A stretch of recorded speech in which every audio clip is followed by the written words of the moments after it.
He says that we're learning to live with it. People are learning to die with it. We have a vaccine that's coming. It's ready. It's going to be announced within weeks. All right, the presidential contenders wrapped up their final debate less than 2 weeks from Election Day. We're 11 days this morning out. President Trump and former Vice President Joe Biden covered a lot of topics in 90 minutes, including coronavirus. That's what they were just talking about. So to help us break down the biggest takeaways from the night, Abdul Hakim Shabazz, editor of Indy Politics, joins us early on this Friday morning. Good morning to you. Good morning. Hey, let's start with the debate format and the muting of the microphones at the beginning of each session. There was a lot of talk about this after debate one. Do you think that worked? Yes, it did. It stopped the candidates. They still kind of talked over each other a bit, but it was nothing like the free-for-all blank show that we saw earlier this month. It was a lot more substantive debate. I thought Kristen Walker did a really good job of kind of moderating, kind of keeping them on track, and even Donald Trump admitted that she did a good job. So yeah, I thought this format worked a whole lot better than the previous format. You know, and another noticeable difference was the candidates themselves, kind of their tone, their aggression. What did you think about the approach that the candidates each took last night? I thought Donald Trump actually listened to his advisors, because I basically had him in for 10 minutes. So I lost that bet last night, thinking that he'd just kind of go back to being typical Donald Trump.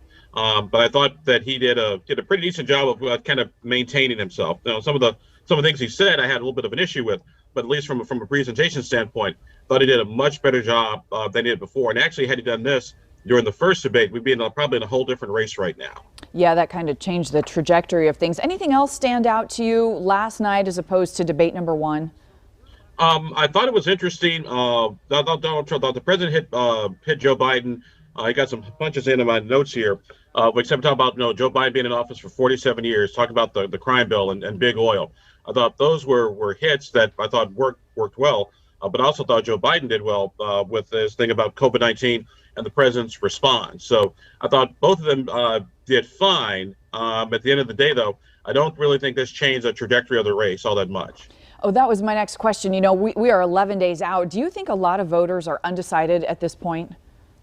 I say maybe 5% and some change, maybe. But then again, as of yesterday, we had about 47 million people vote, and that's almost we had 130 million people vote in the last presidential election. So 47 million, that's 30-40%. So actually, we're doing quite well on the voting thing. Like I said, I don't think this changes too much. I mean, you may get a little bit of the base out somewhat, but I still think it's in baseball, a tie goes to the runner, so to speak. And so Joe Biden is still ahead based on all the polling data. Now, we keep saying 11 days out. We are 11 days out. This is a huge election.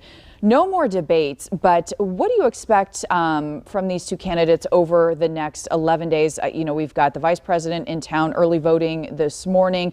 They may still be debating. They just won't be in the same location doing it. What do you expect to see and hear from each of these candidates and their entire campaign staff? I expect basically we're now in closing argument phase. We're in closing argument phase, and it is get your base out, get your base out to vote. There's going to be Joe Biden talking about the COVID-19, sort of a new direction for America. You've got Donald Trump about, hey, we were great before COVID-19. We're going to get that back, and you can't trust Joe Biden. He's been in office for 47 years. So I think you'll see those two themes being hit by both candidates. But right now, it is get your vote out, is get your base out, and win the election. All right, Abdul Hakim Shabazz, no more presidential debates, but I know we have another debate next week in the race for Indiana governor, so we'll be getting your thoughts on that as well. Thanks for joining us this morning. Get some sleep. My pleasure. Thank you.